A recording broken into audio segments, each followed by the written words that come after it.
Hormenis guys, the Horpenis guys. He was like, it's Hormesis for the record. Horpenis, bad boys. What you gonna do? What you gonna do when they come for you? Bad boys. Horpenis. Hey, I'm Marcus. I'm Atrax. And I'm Nick. We are working class nerds. Cue the intro.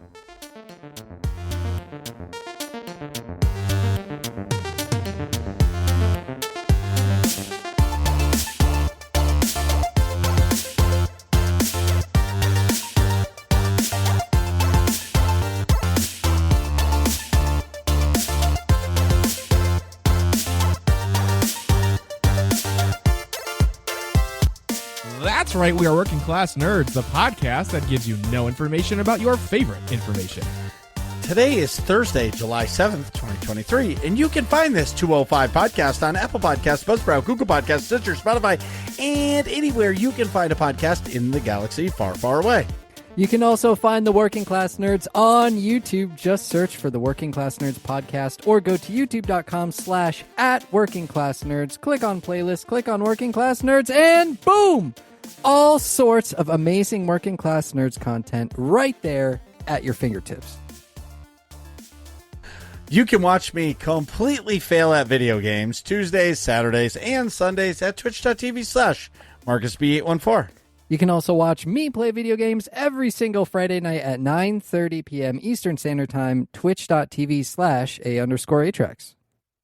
And you can watch me play video games every single Monday night at 8:30 p.m. Eastern Standard Time at twitch.tv/NickVern51. Well, guess what? We're all on the social medias. I am at MarcusB814. I am at Atrax_A.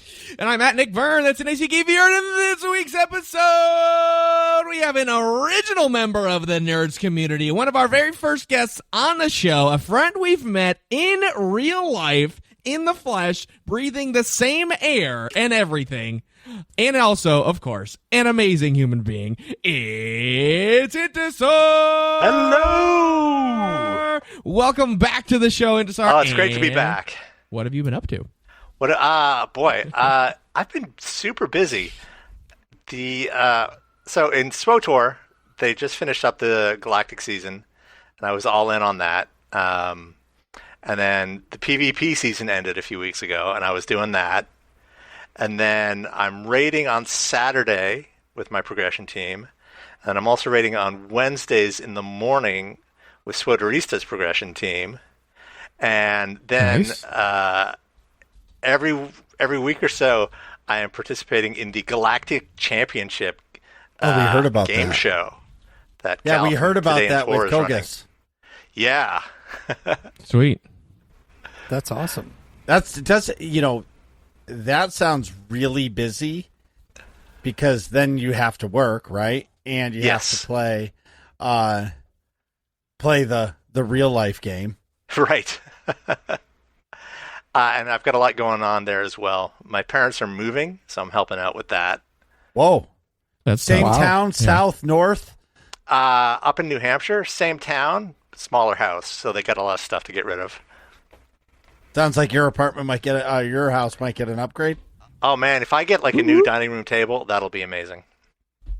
I sense that coming. I'm using the force. Yeah. That's sweet. Well, all I want to know is what is your progression team rating? Right now, we are working on hard mode Brontes. We've got folks who haven't done it, and folks who want corruptor blades, folks who want the decorations, folks who want the achievement. So, and it's been fun. We're breaking in a new tank, and that's exciting, as you well know. And we're getting to burn phase pretty regularly. Pardon? Hearing that makes me miss it. But then I think about how many times I've wiped on Brontes, then it makes me sick. Then you're like, we're good. Right. Well, Suddenly I don't want to do it anymore. Well, honestly, you know what and this is like any game. You walk away from a game for a little while and you come back and you're like, ugh, I really don't want to gear grind. I just want to walk into where I was 3 years ago and just do it. You know what I mean? Right. Just play, yeah. But there's a giant grind involved. Oh, it's not giant. It is. There is a bit of a hurdle you gotta get over, though. It takes some busy work. Yeah, But I wouldn't call it a giant grind. yeah. But you'll love this, Marcus. SWTORista's team is working on Apex and Duxon. So, talking about dying to a boss lots of times. Yeah, but I feel like that was at like my pinnacle of tanking, and like I understood that dance, and that for me that fight comes more to healers and the DPS doing their thing rather than the tank, because it's like tanks just got to keep the circles from exploding on people. It's basically like you're cum blasting circles. All right, then. That is not the sound effect that I would have used, but No. For Marcus, I guess. Well, Yeah. I'm a dirty dude. Meanwhile, I get it. Anyways, meanwhile, back at the ranch, Okay. There we go. A-Trax. I know your first stream was awesome, but what else have you been up to? Well, that is exactly what I was going to say. First stream back was epic. It was awesome. Thank you to everybody who showed up. A ton of people came in, said hello. Hey, it's been so long. I knew that a few people would show up. Some people that were supposed to be there didn't because they were doing other stuff. But we won't talk about that. You know, that's okay. oh no, I was on a date. Full 100%. Yeah, like Yeah. 100%. He was a. That's on He's me. one of Yeah. those employees. Nick. He's like one of those employees of the no call no show. Yeah, I was Tell not it- that bad, but tell yeah, you later. I literally told the gal, I was like, hey, at 9:30, my co-host is streaming for the first time in a really long time. I'm gonna like be on my phone for a little bit to engage in the stream. She's like, no problem. And then I was like, all right, cool. I'm gonna set an alarm. But something happened and I got distracted. Probably balloons flying by the window or something stupid. And then forgot to set the alarm, and that's what it is. It's the same shape as balloons I was across the gonna window, say, but it it's could more be a like kind of a balloons balloon. across your eyes. You could, you could probably blow them up to be balloons, I guess. Oh my god. A little straw on the side. Oh my god, that's a different type. I think you're thinking of coconuts that have the straw on the side. Well, anyways, Back at the ranch. your stream I was talking awesome. about the little floaties, Oh, but got yeah. it, got it. pool floaties. Dude, you streamed for like 6 hours. Yeah, I think it was like 5 hours, 40 minutes or something like that. That was wild. I did watch was- all of the VOD, but I split it up. I conquered like 3.5 hours in one sitting, and then I think it was another hour and a half or something like that. So, yes, thank you to everybody who watched the VOD, everybody who showed up live. I played Elden Ring for 4 hours. I made a retch just to piss Marcus off. I really didn't want to, but I did it. And it worked. It worked pretty good. Beat Yeah, the first boss within 4 hours. And I know for a while Marcus was raging. And then he gave up because he was just like, well, you've played these games for so much longer than I have. And Well, it's 100% true. You have hundreds of hours into those games, so you understand those mechanics. That's like somebody who's never played a first-person shooter and going into Call of Duty for the first time. You're just gonna get destroyed. Like Yeah, having to well- look around, like it's just Yeah. learning the mechanics, and that's yeah. And that's the trap I've been in forever. But what I will say, okay, is watching you play Elden Ring made me realize that it can be done. I just didn't understand the dance. Like, because I've watched YouTube videos of people meeting that, what was her name, Millennia? Yeah. And Milana. like this person's like Melania. got no gear on, nothing, using like a club like you were using. You know what I Let me mean? solo her, yeah. Right. And like what I'm realizing is it's just a dance. And once you learn the mechanics, I'm going to go to hard mode Brontes, what Int's talking about, right? Yeah. It's a dance. So like the tank that's learning that's really like in hard mode for me. That's like a true test for a tank. Draxus is too, but Draxus is more like DPS. But like Brontes is like where when you get into the burn phase and you have to do certain things, like as a tank, it's your job to win, like get the community to win. And like same thing with like Elden Ring. It's just, I could see how simple the mechanics are, but you have to learn it. Because like the one thing I noticed too is your dodge or roll, whatever you want to call it, like it was so precise that like the sword was almost hitting the ground, and that's when you rolled. Yeah, like second. As it was coming down, like past your eyes, you were rolling. You know what I mean? Yeah, and that made you immune for that half second or whatever. Yeah, 0.5 second. And that's what got you out of the way. The other thing I noticed too is you understood the rolling mechanic where like, okay, he's coming down on the right side, I'm going to roll left. Right. And be completely out of the sword's way. And then you're completely gone, and now his back is vulnerable because you rolled the right way, and now you're chopping his back or clubbing his back in this sense. So like I actually respected you doing it a lot more. I was definitely pissed off because I'm like, how the fuck can I not win? Yeah. Right? That's funny.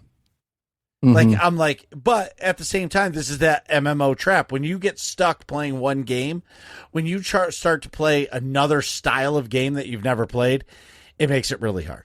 But you did make it look easy, and just for the record, I refuse to watch you fight that first boss. The only thing I've seen is that clip that you showed me of you winning, because I'm like, fuck you. I'm not watching that. Yeah. I think I made it to Margit the Fellowman, for our listeners who play Elden Ring, the first like story boss, quote unquote story boss. And I did it in, I think 18 deaths was the final tally when I beat the boss. So from start to finish, I made it 18 deaths, which is impressive. It's okay. It's not bad. I mean, that's at least half of how many times I would have died. Yeah, I feel like you'd probably be like in the a new player, probably in the 40 range. Yeah. Marcus is like 40 and then out of the tutorial. It's okay. That's why I'm not playing. I had to. It's too much fun. I think the problem is you have to like, especially trying to stream it or something, or like have other people around, like you have to really be like well rested and like ready to learn almost to play that game from like a new player standpoint, and have like a lot of patience to like take your time, be like, okay, so here's this, they're gonna do this move, I need to roll this way, and be like ready to think about those sort of higher level video game things, not just like press the dodge button. It's like, okay, which direction do I need to dodge based on the animation it's coming at me, which is like a whole nother level of complicated, And also to kind of help Marcus out, Marcus's default play style, which is opposite from mine, is like just run in and gun and tank all the damage, and like he'll be fine. Yeah. And mine is more like sit back and sit back and just kind of dodge and deflect and attack when I know I can. And so Elden Ring and From Software games in general, excuse me, are not necessarily conducive to Marcus's playstyle, which games like Call of Duty and being a tank in SWTOR and stuff like that definitely is. What did you say, Ian? Oh, I was confirming that your play style is to run in and take the hits, even when you're not the tank. Shoot first, ask questions later. Yeah, Titan. Throw lightsabers Destiny. and ask questions later. Yes. Exactly, yeah. Marauder Jug and SWTOR. Yeah, so I just think honestly, if I'm going to give Elden Ring a real shot, I think Nick is right. I need to stop playing every other game and just say, community, for the next month, I am only playing Elden Ring. And I would even argue you should play it for a couple weeks off stream first.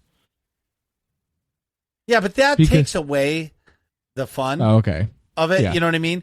Like, I'm going to talk about that more because, like, I'm in that weird, like, crossroads that I've been in for a while. Because, like, believe it or not, my time, it doesn't matter. I want you to keep talking about what you're saying because there's a game in your list of notes that brings back a huge smile to my face. All right. So continuing with the stream vibes, I finished Elden Ring, and I honestly, I don't know if I want to keep playing it. Like, we've been talking about it, but it's been less than a year, maybe a year since I've done my playthrough of it. So I feel like I'm just kind of running through it for the sake of running through it. Maybe it's kind of for the community, but the meme is over. You know, like I don't know. It's kind of Marcus isn't playing the game. So it doesn't really, you know, like the meme, it doesn't live as much. I don't know. I'm just kind of like going through the motions of the game. I'm not really having a whole lot of fun. And there's a ton of other games coming out or that have released in the past month that I really want to play. And one of them I played at the end of my stream. It's called BattleBit Remastered. And think of it as like a Battlefield game, right? Battlefield, but it's a Roblox like bit style, so you kind of have like that Minecrafty little bit. I don't want to say childish, but it kind of gives you that vibe because it's block people, but all the buildings are destructible, everything like that. And when I was playing it, I got really mad Bad Company 2 vibes because it has like it's not overly complicated. There's a few guns, you can level them up, you can get different optics for them. You can, like I said, you can blow up the all of the different buildings and whatnot. They have 3 different server sizes. You can do 32 versus 32, 64 versus 64, or 128 versus 128. So they have like 3 different levels of largeness to them, large scale map combat. And you can pick different modes in those various servers. Like, it's just, again, it's Bad Company 2 vibes all over again. I love that game. I loved Bad Company 2 also. Like, Bad Company 2 is the best Battlefield in my opinion. I agree. Mine too. I think that was the first one that they really had the destructive environments, if I remember correctly.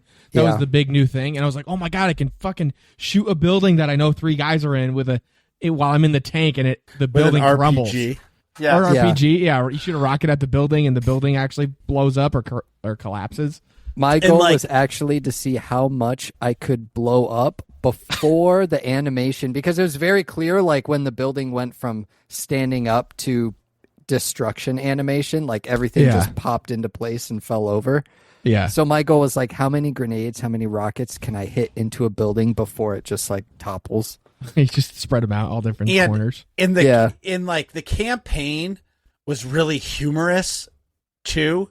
But also, to the multiplayer, they threw that comedy in it. Like, don't worry, buddy, I'll res you, or I'll give you this health pack. You know what I mean? Your electrocuting his chest, and it was exactly. And it was the first time I was introduced to like an engineer class, a medic class, the assault class. You know what I mean? And like gave purpose because like I want a submachine gun, but if you want a submachine gun, you got to be a medic, right? And, like, if you're not resin people, your squad's going to be pissed. Exactly. Yeah. Oh, yeah. You can't just run in there first. You gotta actually play the role a little bit. Yep. It's the same with BattleBit Remastered. And this game has a death chat that you can opt into. Obviously, you can opt out of it. But so, like, when you get shot, then your mic goes live and you can yell at all the people around you, whether they're enemy or friend. You know, so you'll get shot and you're like, oh, God dang it, you got me, man. Come on. Or you get shot. Hey, wait, they're over here. Come quick. I need help. I need a medic. Like, they're over here. Come get me. Yeah. And it leads to all sorts of funny shenanigans. Other times it's kind of cringy too, but I mean, that just comes with the territory of all chat, right? But it's definitely highly recommend, and we'll talk about it more in just a little bit. Moving on, Story of Seasons, A Wonderful Life released last Tuesday. I've talked a little bit about Story of Seasons games. They're, I don't want to say Harvest Moon remasters, but it's essentially the Harvest Moon games, but they're relabeled under Story of Seasons. I was really sad that it didn't pop up on the summer sale, but it's okay. I mean, it released 2 days before the summer sale was live, so it kind of makes sense that a very newly released game wouldn't go on sale right away as much as I wanted to. I was going to say, that sounds like wishful thinking, man, if it just came out. Yeah, I was really hoping for it. I was like, I'll wait the 2 days. Might as well check. It wasn't, but I bought it today. I'm going to download it after the episode, or finish downloading, I should say, because Sweet. I really enjoy these farm simulator types of games. They're just calm and relaxing to play, and maybe I'll play it on stream. We'll see what happens in the wee hours of the Friday night. Also, Park Beyond, I mentioned it a couple episodes ago as well. Also, Story of Seasons, Wonderful Life, one of the games I played at PAX. I still have a chicken hat from it somewhere around here.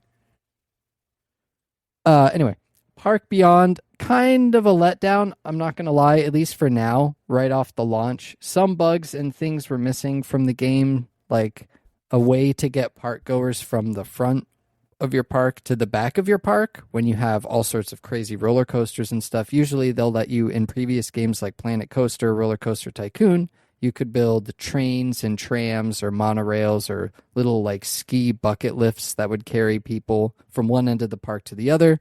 You also see them in theme parks around the world.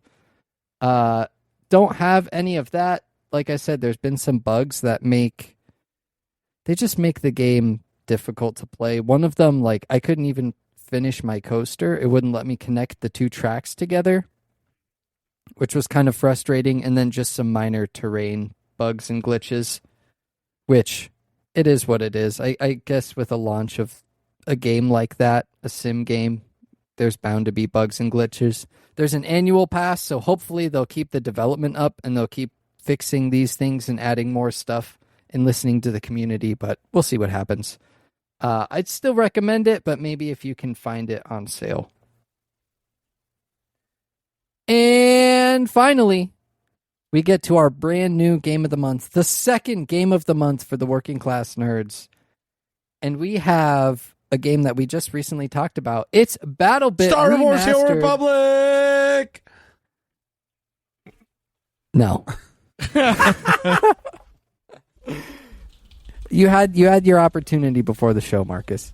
No, I'm kidding. BattleBit Remastered. Honestly, a ton of fun. I highly recommend it. Go support the developers because they need it. It's technically early access, but at $15 on Steam, it could be full game, and I'd be okay with that if they weren't offering, I wouldn't say if they ended development. I definitely want them to continue development on the game, but you don't feel like you're buying an early access game at $15.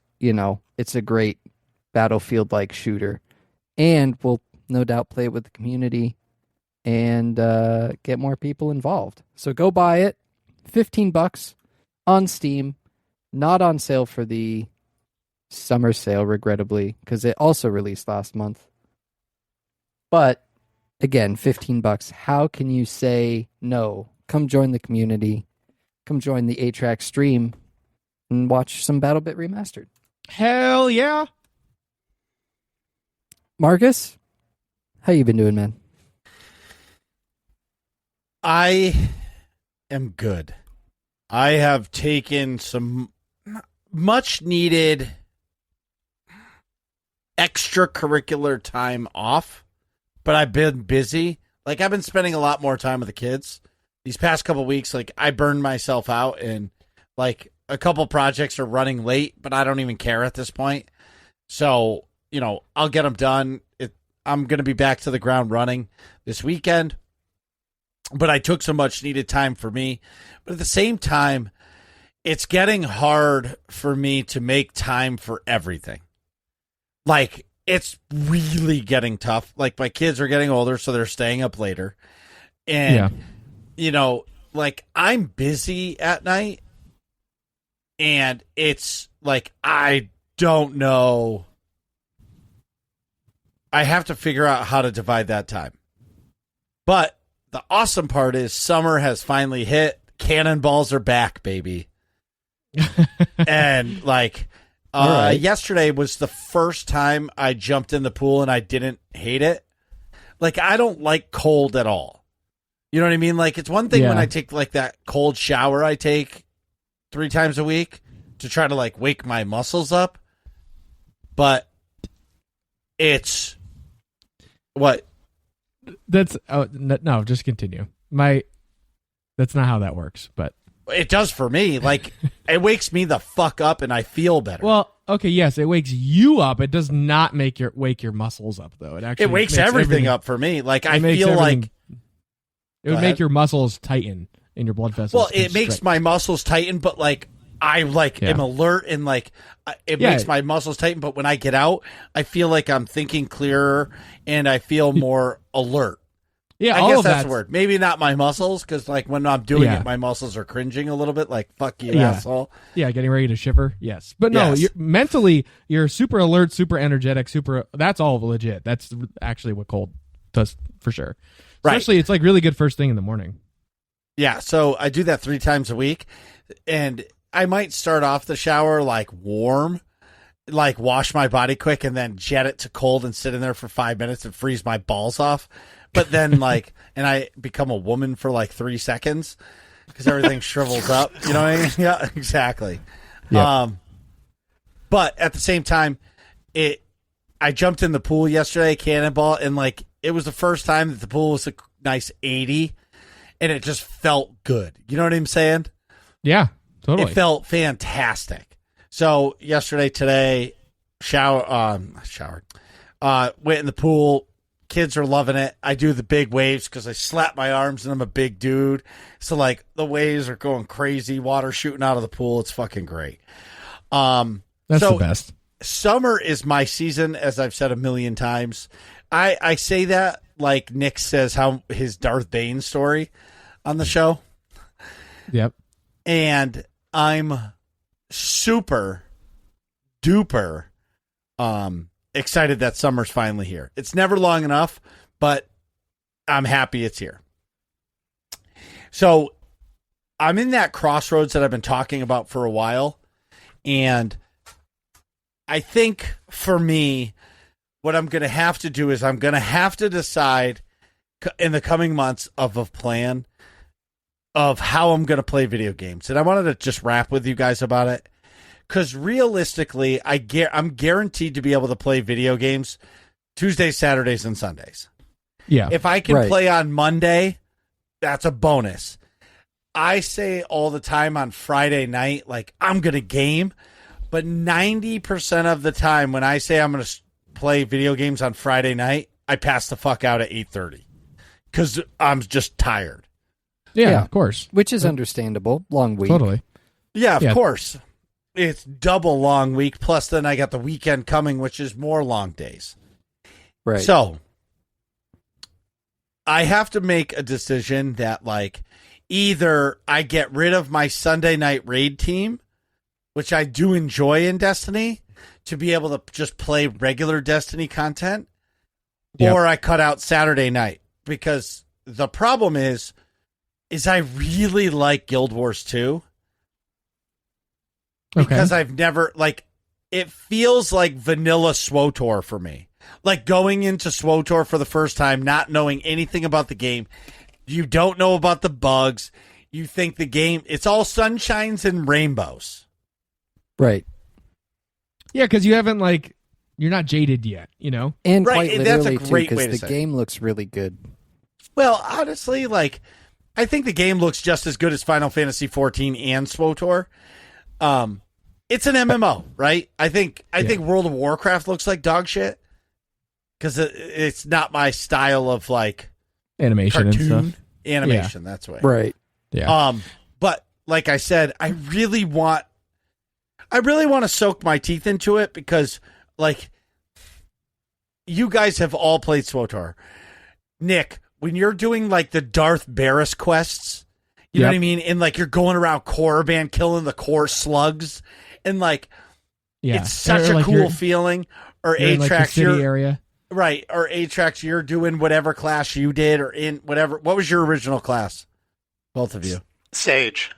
I played Mara. Mara was my main. Okay, so you know Darth Barris. So Yeah. like as a sage, you're trying to stop the poison in your master, Right. the mental sickness, and I forgot that about original Barris. God, feeling. screw that guy. Yeah, fuck that guy is right. That guy's such a douche. Dude, I Yeah. hated him so much, man. I did too. I talked about that for a long time. Yeah. man. Multiple Do you want episodes to of be my Do you want he's like choking on his fat in his neck, bro. Do you want to be my apprentice? Yeah. It's like, oh, you're too strong. I'm going to have this other guy be my apprentice because I could kick his ass. And somehow Yeah. I'm going to expect him to kick your ass now. It's like, what? And then he like sends people after you to just like there's Yeah. like 3 people or something. Yeah. Yeah. It was funny. I enjoyed that, That guy especially like sucks. once you know he's turned on you, and then you just going Yeah. through like John Wick mutilating people on your way to him. And then who is it else that comes in and is like, all right, yeah, you're above him. You're going to chill with me. And eventually, don't worry, like eventually you'll kill him off. Who is that? Oh, that's Valron. Valron, that's right. Yep. Coming I in. like the story a lot. Yeah, it was But I get what solid. you're saying, Marcus. It's like, you know that song in the Lego movie, everything is awesome, everything is cool Yes. when you're part of a team. That's like the theme music I think about it, but like when you're talking about that feeling of like, okay, you got past the tutorial, you know what you're doing in a game, now you're just like enjoying it for what it is. Like that period Yeah. of time before like you understand stuff and get annoyed at little Yes. things, you know what I mean? Yes. So and everything is new. It's like Yeah. got that new Yep. car smell. You know what I mean? Like I haven't spilled a bag of Doritos on the seats yet. You know what I mean? Oh, quick sidebar. Or like I haven't like walked into my truck with full dusty clothes from the shop and it's just covered in dust. It's brand new. Or like you're driving back from Pennsylvania and you get McDonald's at the rest stop and you get a 20-piece chicken nugget to share with your dad who's riding in the passenger seat, and then you in the leather part of the shifter you think the barbecue sauce cup fits perfectly, but it kind of does but kind of doesn't. So then and it's dark when you're eating, so you don't really notice that like it's all fucking spilled in there until the next day when it's caked on, and you really like a month later can't get it off great still. So you like that? So we all know what I'm talking about. So Yes. the point is I really want to play more Guild Wars 2. I really want to play the new content in SWTOR, the 7.3 stuff. There's things I want to do, but I'm also tied to Destiny.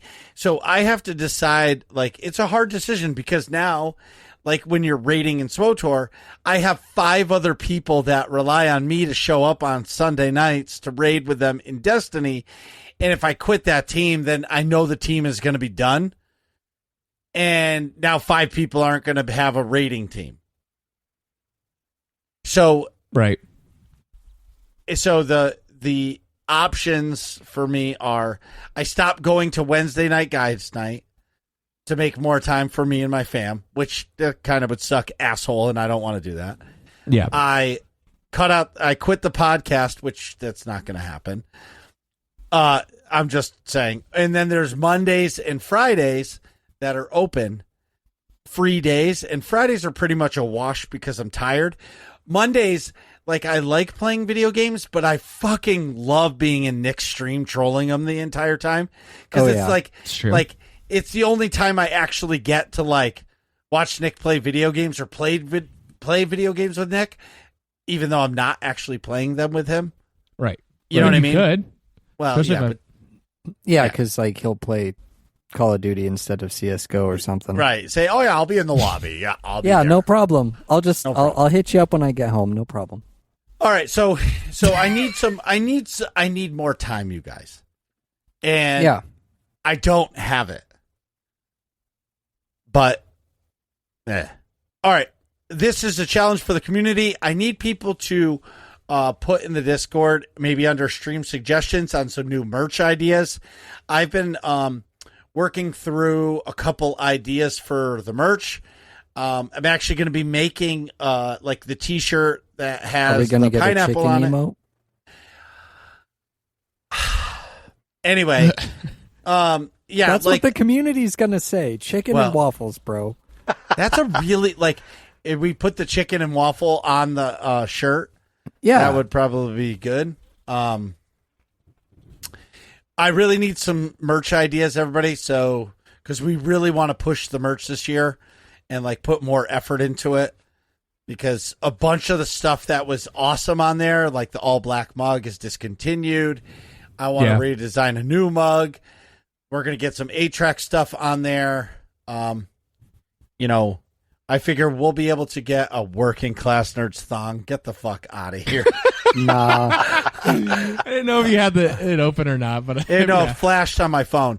So I need all your help. And yeah, thanks everybody for just being awesome. And thanks for being patient with me. Oh, last is Go Town is so Saturday. You guys aren't going to hear this on Saturday. You'll hear it next week. So if you catch my stream this past Saturday, they'll hear it on Saturday. All right. Well, if you don't know, I'm going to be playing the new Go Town playtest that you can. Right. And I got 2 game keys for the playtest that I'll be giving away. And because they're not giving away any more keys. You can't get a key anymore. So I'll be giving away keys for that. And I'm going to be playing Guild Wars 2. And then Sunday, be back to regular scheduled program. So with that, Nick, how much of an idiot have you been this week? Probably like only 20% idiot. Not too bad, actually. Wow. That's wow, 20%? That's not bad. I have like 80% brain function. It's been a productive week. He's been taking Alpha Brain. Exactly, yes. And my HE1 supplement. But so he won. He what? That one right over HE1. He won. Like no, AG1. Oh, like I thought you said HE. My bad. Let's think of another supplement that's commonly advertised on podcast.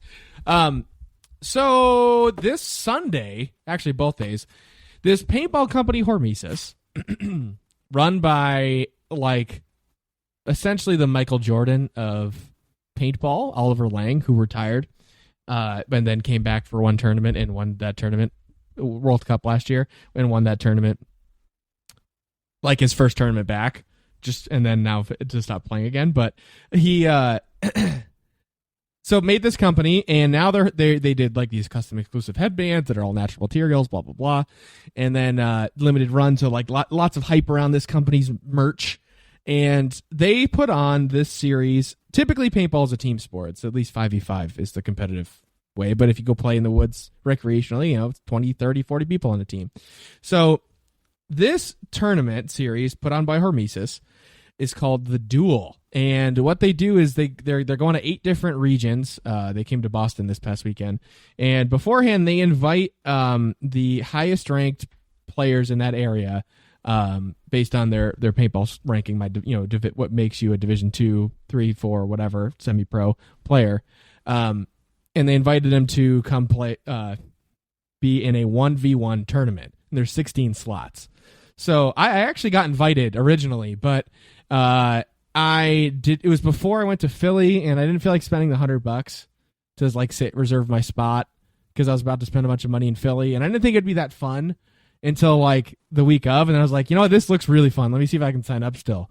And I couldn't. The slots were full. But I got on like the wait list, and 2 of my teammates were playing. Shout out to Kyle Kilroy and Tommy Greenleaf, 2 of my teammates on Malicious, the Division 2 paintball team.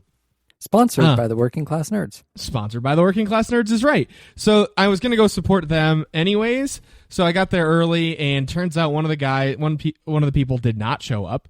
So I ended up playing in the tournament, which was on a webcast. And I don't know. I think I posted it in the Discord. But you did. They have video of it if you care to watch. I was going against who was essentially the 1 seed. The guy who's the actual 1 seed was really not a 1 seed player. No offense to the guy who's the 1 seed, but he just got a bunch of extra points because he played over in Europe, which counts as pro, which is not really pro. But gotcha. But yeah, so the actual 1 seed was the guy I played for, and I won the first point, shot him off the break, and it's an ace, if you will, in this format because the field is much shorter, much fewer bunkers. The whole point is that they're very quick. It's a 20-minute match, which is very, very long. For reference, the team sport is typically 12 minutes or 15 for me in D2 and up. But that's so comparatively, it's a 1-on-1 and it's a 20-minute time cap or a race to 10, but you have to win by 2. So, and Gotcha. 20 seconds between each point. So you basically run off, reload, and that's it. And you get 2 timeouts. But so it's really grueling is my point in saying that. Like having to turn around, go right back again is very, it's a lot. So I scramble to get ready. I get ready. I play. I shoot him off the break the first point. I was like, sweet. And then he scores 7 in a row. Oh. So it's 7-1. I take a timeout. I'm like, all right, let me just breathe here. I feel like I'm screwing up because of fatigue. And then how long were timeouts? A minute. Okay. So not long, but like a lot longer than a regular long break. enough, right? Yeah. I just want to get air in my gun too and stuff. So, and then I came back and I scored 3 in a row coming back. So now it's 7-4. He puts 1 on the board, and then he scores 2 more, making it 9-4. I take another timeout because why not? It's game point at this point. I might as well. I score another one to bring it to 9-5, and then the next point he wins 10-5. But so I started off getting blown out a little bit. Came back, showed, hey, I'm not going down without a fight here, and then 50%. I had a respectable showing, I would say. I got some compliments from my teammates afterwards, which always feels good. But yeah, my goal in that whole thing was I was not expecting to win by any stretch. I know I'm not particularly good at one-on-ones, but I was just hoping to get at least 2 points so I wasn't like embarrassed, and I got 5. So overall, I'm pretty satisfied, especially considering I jumped in last minute. In that same tournament, though, my 2 teammates, Kyle Kilroy and Tommy Greenleaf, played each other in the semis, and it was a very tight match. Tommy Greenleaf ended up winning, and then Tommy Greenleaf ended up winning the entire thing. He won the whole tournament. So Tommy G! Shout out to Tommy G of Malicious, a Division II paintball team, which is sponsored by Working Class Nerds. Tommy G is going, along with the 8 other winners of the each respective regions, are going to go to California to play in the like elite sort of tournament against each other, and the winner of that gets $10,000. So shout out to Tommy G. I think he has a good shot. He played really well. Honestly, the guy who came in second played fantastic too. It was a crazy overtime match in the finals. Ethan is the gentleman's name. But yeah, it was 15-13 final score. So they hit 10, Wow. but they didn't win by 2, and they kept going back and forth. Double, was that triple overtime? I don't even know. It was a lot, but it was 6. crazy. Yeah.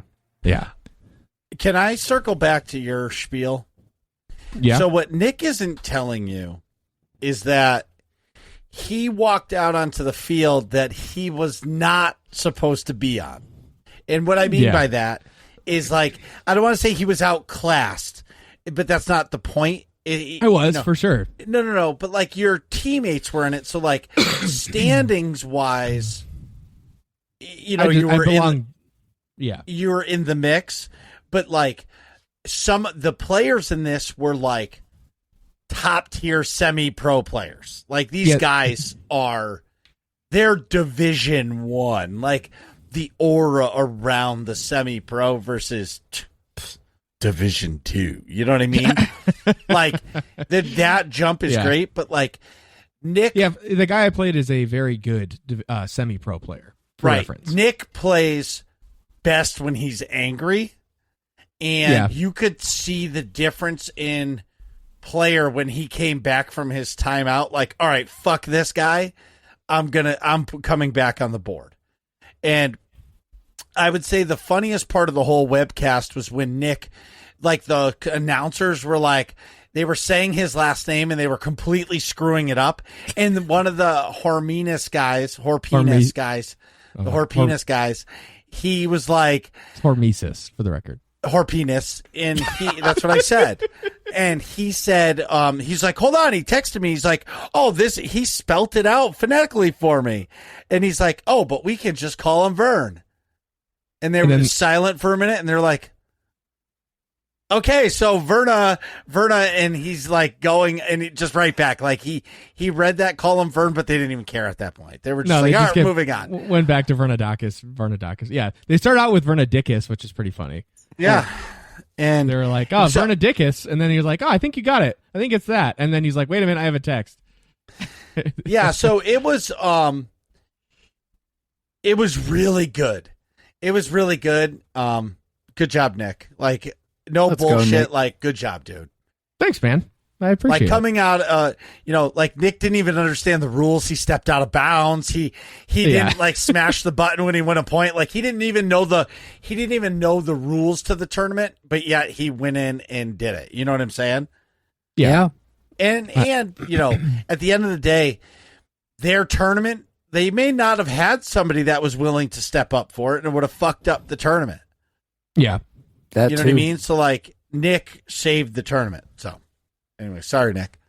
I just wanted to give you a good try, buddy. Yeah. What else was Malicious up to, Nick? Malicious was up to some Warzone this week, so I ended up playing with two of my teammates, TK, who actually runs the whole Malicious program. Shout out to Tony Kearney, and Janelle, who's plays on our local team. And actually, Janelle, he's 15 and just got a spot on the Team USA U16 team. He tried out last week. He tried out and made it last weekend. So shout out to Janelle, or John L. I always forget how to say his name properly. It's probably John L. But and yeah, so played Warzone with them on, I think it was Tuesday and Wednesday afternoon, and I did good. We almost won a couple times, and then I've been playing. So they didn't have solos, and they have a mini battle royale, so it's like a limited map, duos, and I've been playing that solo, and I almost won twice. So I came in third twice because the two people, second really, one team in front of me. One of them, I shot one guy. It was final circle, me and two other guys, and they're on a team together. I shot the first guy, downed him, go and shoot the second, and then switch guns because I'm out of ammo. Sure. Shoot the second guy, and he's downed. And then I realize that the other guy is self-rezzing, and I run out of ammo in the second gun, and I try to reload in time. I do not. The guy self-rezzes and kills me, and they win. I was like, feels real bad. Oh, that's the worst. Yeah, that sucks. Yeah, that's I'm just like that guy moment. Running around trying to like frantically reload and hide, and there's nowhere to hide because the circle's like 10 feet at that point. So I'm like, come on, I had it. but yeah, it's really fun actually. I'm enjoying it more. I looked up the sort of meta guns, and I happen to have both of them fully like kitted out, so I could just make the best guns that are like laser beams. So that feels nice to be able to when you get your loadout, you actually know what the hell is the best thing to use. You know what I mean? Yeah. Rather than just guessing or whatever. But right. My next thing is there's a sniper rifle configuration that works pretty good too. Because most of the time in Warzone, snipers are not one-shot kills, which is crappy, Or it should be at least a one-shot down and then kill. But yeah, basically the sweet new sniper is any of the sniper rifles that can be upgraded to have explosive rounds or ones that'll be like a one-shot down for people. So that's pretty cool. That makes it feel more satisfying. If you actually hit somebody with a sniper and it downs them, that's how it should be, Yeah. So I watched some media this week as well. This weekend I did it over a couple days, but I watched Tenet. So I was thinking about how I got to Tenet was. I was thinking about how Oppenheimer's coming out in a couple weeks or a week or something. That's the big new Christopher Nolan movie, and I'm typically a big fan of his movies. I haven't talked about movies on here in a while, but I like literally all of Christopher Nolan's movies that he's directed, except for the most recent two, actually, Dunkirk and Tenet. Now, spoiler alert for how I felt about it. Dunkirk was not good. I feel like the plot was very slow and didn't really go anywhere. It was just like plotting. And then also I saw it in a crappy theater. So I saw it in an IMAX near me, thinking it was going to be epic. Cool, it's Christopher Nolan. This is great. And then the sound for the theater was terrible. Like the subwoofer was just cranked to the max or something, because that's all I heard the entire movie. I think of the whole 2 and change hours, I heard like 4 lines of dialogue, because the rest of the time was just of the sub. That's all I heard. It was just like bass. Rough. Yeah. So that was not good. But I did get my money back for that. But so anyways, didn't love Dunkirk. Then I'm going into Tenet with a pretty open mind. I know it didn't get great reviews, but my thoughts are, without spoiling anything, it's like a interesting and cool but very complicated concept at the core of the movie.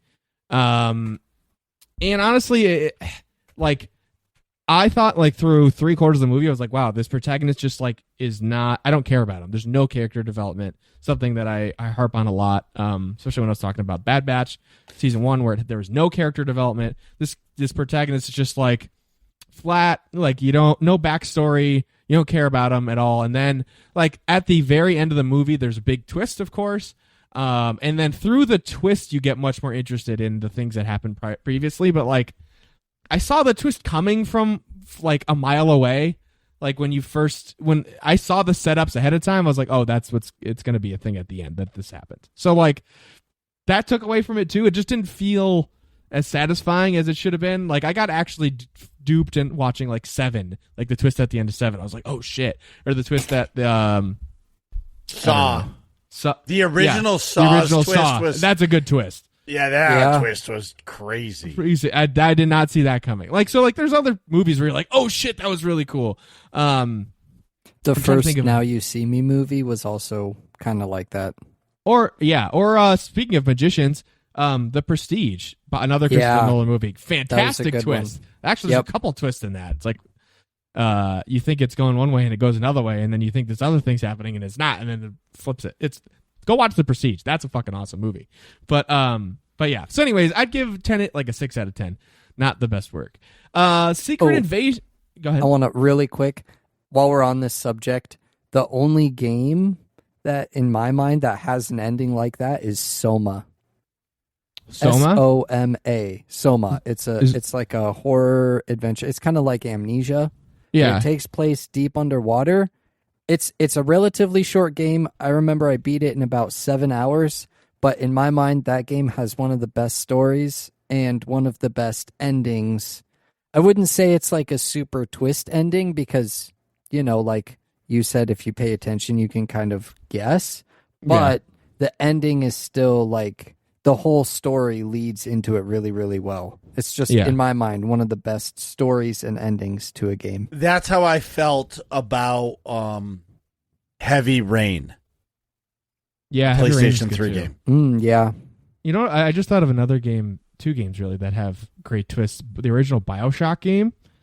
Yep. Whoa. That's Halfway a good through, one. it's a great twist. And then BioShock Infinite had a good twist too. Yep. But Intisar, can you think of any games that have twists that were really satisfying? Movies that you liked? Not off the top of my head. I don't play a lot of games like that, though. That's fair. You're a big MMO guy, right? Right. He plays one game. I've played other games. All right, give me 5. All right, well, I played a ton of Diablo 2. I played Diablo 3. I played WoW for years. I think I play SWTOR a bit. And I tried Guild Wars 2. Okay, so when was the last time you logged into another game other than SWTOR? All right. Got him. I had been doing the Baldur's Gate beta, but I haven't played that. Interesting. Nice. I heard good things about that. Yeah, I'm looking forward to that's this month, right? The final release? Yeah, they bumped it up to get away from Starfield's release date. I think their press release said something to the effect of like, we want to give our players more time to enjoy the game, so we want to bump it up a month. Meaning like, we know everybody in the world's going to stop playing everything to go play Starfield, so we want to give them at least a month so we actually get a chance. Yep. But yeah. Anyway. Oh, good. So the other thing I was watching is Secret Invasion. It's pretty good. I'm through episode 3. We watched the first episode of Guys Night and then watched other stuff, so I just watched the other 2 on my own. It's a little bit simple plot-wise. It's like a spy movie, but it's not overly complicated. Granted, I was also watching Tenet, so like that's a very complicated concept. So maybe, I'm being a little harsh about it, but it's enjoyable. It's a solid show. I'd give that a 7 out of 10. But anywho, nice. That's it for me. Samuel L. Jackson's always fun. Yeah, exactly. Yeah, he always makes everything like bumps it up at least. I think it's interesting that if you basically took the Skrulls out and replaced them with like Russian spies, say, you'd still kind of have the same show. Yeah, it's really not. I mean, it's Skrulls are the bad guys, but like it's really just a spy show, which is cool, and I'm enjoying. But da da da da da da Da, da, da, da, da. What theme is that? I don't know. It just whenever I think of spies, I think of that theme. Oh, I see. Okay. Every James time I think Bond? of spies, I think of GoldenEye from the N64. That's James Bond. But yeah, That's good. Marcus, All right. do we have any AIE news? Actually, tonight we're going to mix it up. Okay. So, as everybody knows, and in case you don't know, Yep. Intisar is he has his own website. It's called This Week in Aurebesh. Oh my God, Aurebesh. Intisar. Wait a minute. Yeah, maybe you should have mentioned that about things I've been doing. No. Yeah, Wait a maybe. But Can you anyway, translate my tattoo? What does this say? I'm putting you on the spot, live on the air. I don't know if it's Do or inverted do not. There is no try. Exactly. so he just read Nick's tattoo right above his ball sack, and Thank goodness he has a good zoom. It's not, yeah. I actually have a microscope lens attachment for my webcam. anyway, so he runs this awesome blog. We can talk about that in a minute, but he's also we support everybody, and he has an amazing community he's a part of as well. It's like AIE, but it's their own flavor of it. And I wanted to give a big shout out to the New Outriders, because anytime I've played a game that they were playing and they were doing something in group content, they always welcomed me in. Even though I always jumped in first, I always died, and I always got everybody killed, but they still were so accommodating to me. So, Int, you want to tell everybody about the New Outriders? Yeah, so New Outriders is it's a multi-game guild. They've been around for I think almost 30 years at this point in one form or another. And I've been in, so they have a branch in SWTOR and Final Fantasy and Guild Wars and a bunch of other games. So it's the kind of guild where you can sort of check out other games and know that you've got a community that you can pop right into and be comfortable with. And, it's like AIE in that regards. We're not as big as AIE, but, I think we're a small, tight-knit group. And we're pretty active. We do stuff.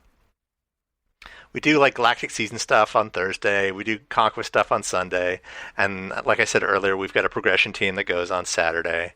And, yeah, newoutriders.org. Fill out an app. We'd love to have you. And we do team up with AIE every once in a while. I was talking with Albus about doing some large group content, and that is always a fun, because we don't get to do that much. And then when you've got 16 or 20 people in the group, you can do all sorts of crazy stuff in the game. Yeah, we've had a lot of fun teaming up over the years, because if we have 12 or 10, you guys have 12 or 10, and next thing you know, you're opening up your door to be able to do something that you don't normally get to do. Right. Yeah. Go And conquer a world boss or something. Exactly. And being able to do that with like-minded communities is awesome, because you never know. Some communities, they may not fit each other's MO. You know what I mean? We're a not safe for work podcast at all. But, even though AIE is family friendly, but still we still mesh really well with the New Outriders, and that's why I wanted to give them a little love. So, and where can they find you guys again?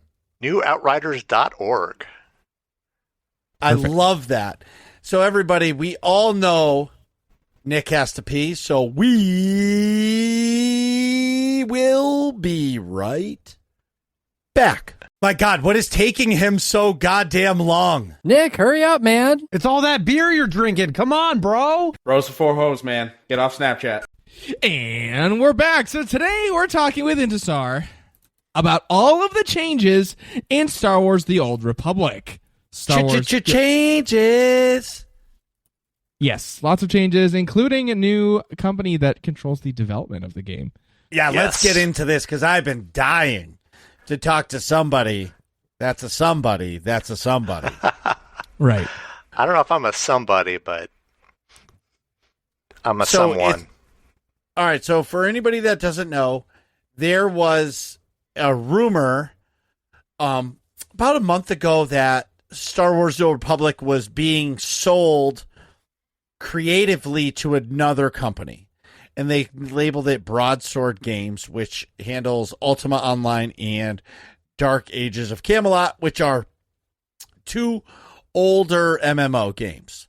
The owner of Broadsword Game was one of the original developers for Star Wars The Old Republic before he left to start his own studio. I think he was one of the original BioWare guys. I don't know if he worked on SWTOR. No, he worked on SWTOR back in the day. Okay. So there was a rumor, and IGN, I think, was the first one to release that. Yep. So the SWTOR community, I'm just setting the tone. Yeah. SWTOR community was like, what? Total freak and obviously, yeah, like full meltdown, like, this is it, this is game over. And in the beginning, when I heard the rumor, I was like, well, I agree. Because Ultima Online and Dark Ages of Camelot has been in maintenance mode for a very, very, very long time. They're basically keeping the lights on for the players who want to play it. So when we heard this, it was kind of like panic mode. Are they going into maintenance mode? But, there was no communication from anybody from BioWare for a little bit. Then Keith came out and said, hey, there are some things going on in the background. We can't talk about it. No, the game is okay. And it immediately, when Papa Keith comes out, or the game producer of any game comes out and says, hey, guys, take a deep breath. It's going to be okay. And I think the community calmed down a little bit, but now it's official. Yep. So what do you think about this? I mean, I think it's good for the game. I think it's bad for BioWare, but for SWTOR, I think it's good news. I think it's even very good news for SWTOR. Anyone who's played SWTOR for a while knows about the content lulls, right? Mm-hmm. And that 2-year Kotet content lull, that got us Anthem, and not much for SWTOR. And I think SWTOR moving to Broadsword, where they're the big fish, and they're not going to pull anyone off of SWTOR to make content for Dark Age of Camelot. They're just going to be there to make SWTOR. I think that's good. I agree. In fact, it's very good. I mean, time will tell. We're not going to know until next year when we get the first sort of Broadsword in-house updates. But if the level of content quality that we're getting continues and even improves, I think that's a good sign.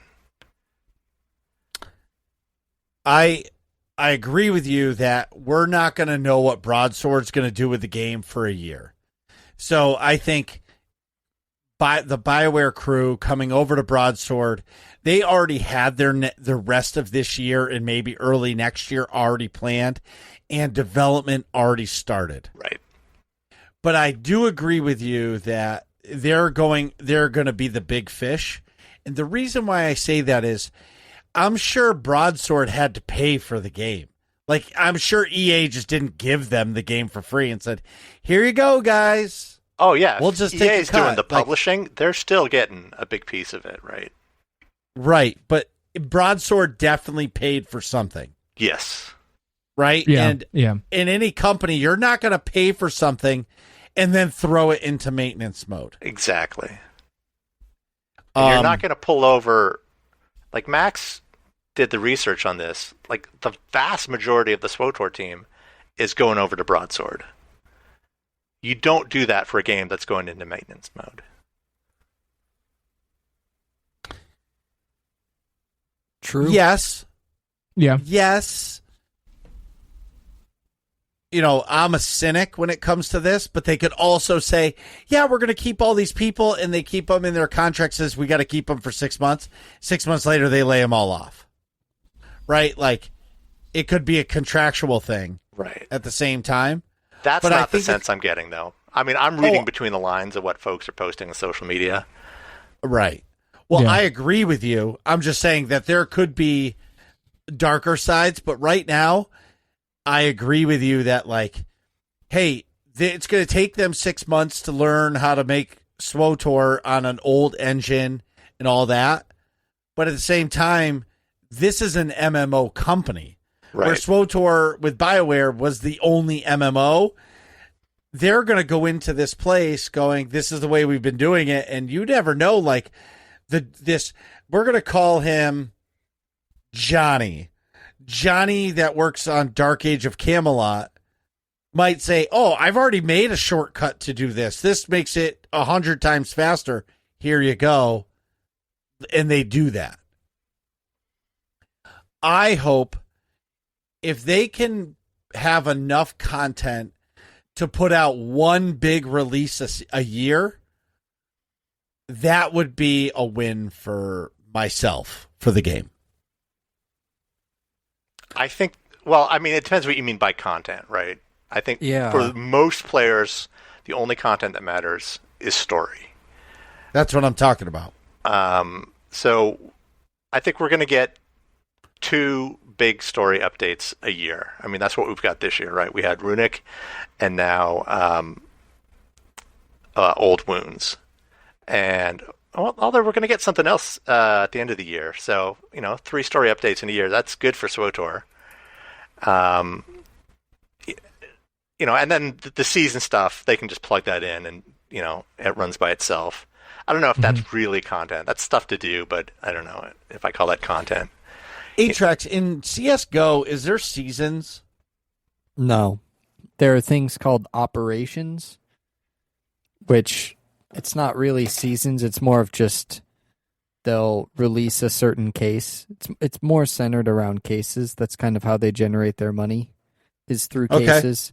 But operations will offer, it's usually when they release patches, so they update the guns or something like that. Sure. They'll release a new case with new weapon skins that you can buy, and then some sort of themed event that usually has random quests. It's kind of like a battle pass, except you get coins and skins. I don't know. I guess it is a battle pass, but that's pretty much it. They don't really have story. But it's like or a season. like that. Essentially, it's a season. Yeah. And then around the majors, they have a viewer pass, which lets you do your pick'ems. And so then you can predict which teams, like for the majors, 2 times a year, you can predict which teams are going to win. And then you gain coins that you can redeem for skins. But it's like, again, it's redeeming for cases, except for these ones, you don't have to pay to open them. It's just because you bought the pass, then you redeem for these particular, they're called souvenir packages. And then you can just open the souvenir packages. So they have seasons. Nick plays Call of Duty. Destiny has seasons.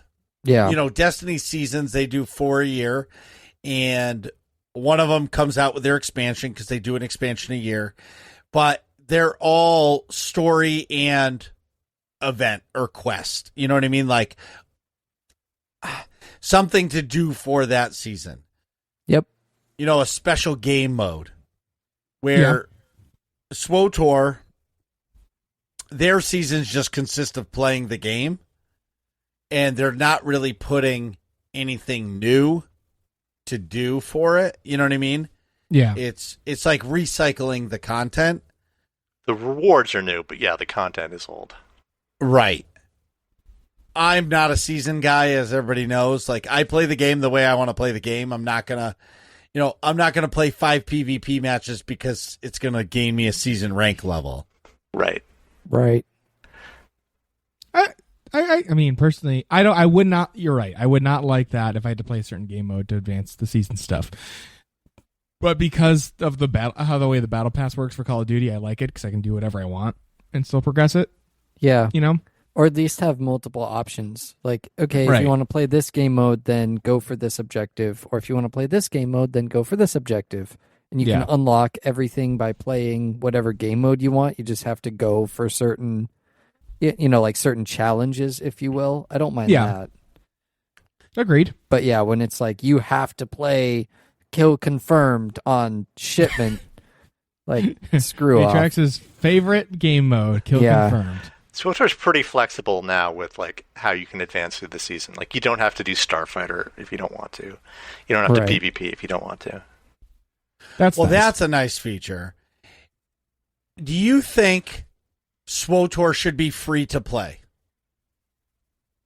In a way that it isn't already. That's correct. No, because then they would just monetize things in a way that's even worse than it is now. What do you think the value of subbing to SWTOR right now is? For me, all right, I don't want to speak for anyone else because Of course. I have this conversation with myself every year, or twice a year when the sub renewal comes up. I'm like, I think about how much a month it costs, and I compare it to going to the movies. Like a month of SWTOR is like going to a movie. It's less actually if you don't figure it out. It's less now, I was right? going to Less. say $15. Yeah, no. Yeah, so all right, do I get a movie's worth of fun in a month of SWTOR? And the answer for 10 years, 11, almost 12 years, has been yes. So I'm cool with that. And I think the sub basically allows me to play with complete freedom in the way I want to play. I don't have to worry about credits. I can do as many, I can do operations freely. I can, like, the big benefit of being subscribed for the season content now is that you can progress faster through the season track. You can do all the season stuff or most of it, but it takes much longer to do it. And so, Isn't that the way it is in Call of Duty? Sorry to cut you off. that's Nick, fine. Yeah. What do you mean? isn't that the way it is? Because you don't have to buy the battle pass, but you can finish the battle pass in Call of Duty without. Not really. You have to. I mean, you have to buy. There's two different levels of the battle pass. I forget the cost difference. I think it's $10 and $30, something like that. But you have to unlock the battle pass. You have to pay something to unlock the battle pass. Otherwise, you get like every fifth reward is free, but you all the other can- stuff in between is not. You don't get can get all of the levels by just playing a lot without buying the battle pass, but you don't Yeah. get all the rewards. There's like premium rewards locked behind it. So then Right. if you were to get level 100 playing free, you're like, oh, well, might as well get the battle pass because I'll get all the stuff because I already got my 100 levels or whatever, then you could. Yeah. Okay. And if To you answer buy your the question, Marcus. right, if you get the $30 one, then you get like 20 free tiers or something essentially. So you get the first 20. Yeah. So you can pay, but ultimately you do have to play through the rest of the 80 to get it all, Yeah.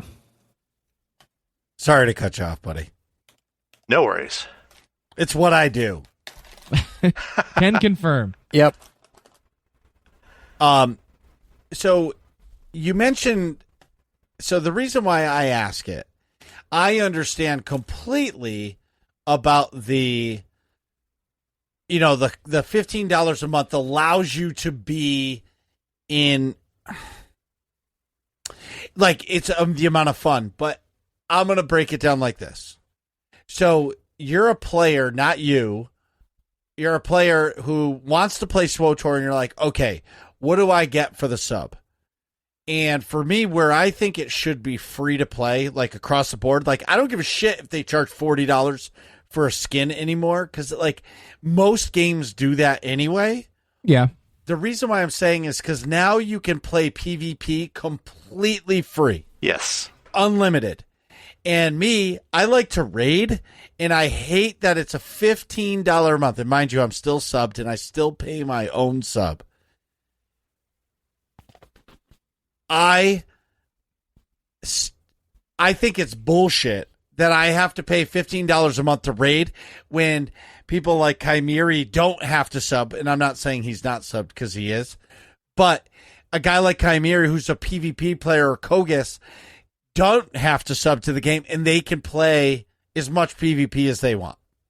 Well, you're right. Operations is the only content locked behind the sub right now.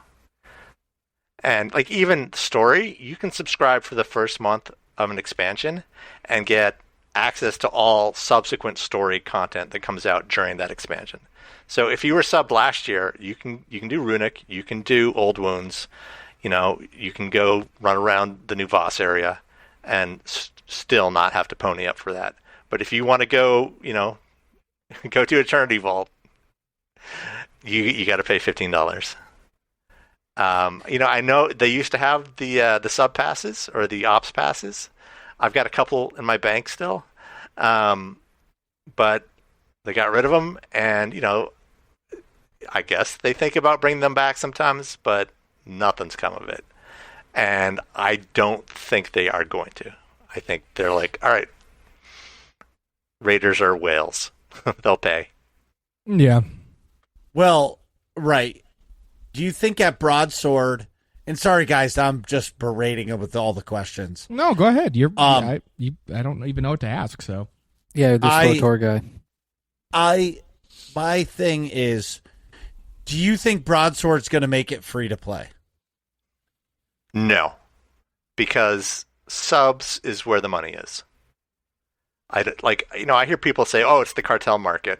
I'm pretty sure it's the subs that are SWTOR's biggest income moneymaker. source? Yeah.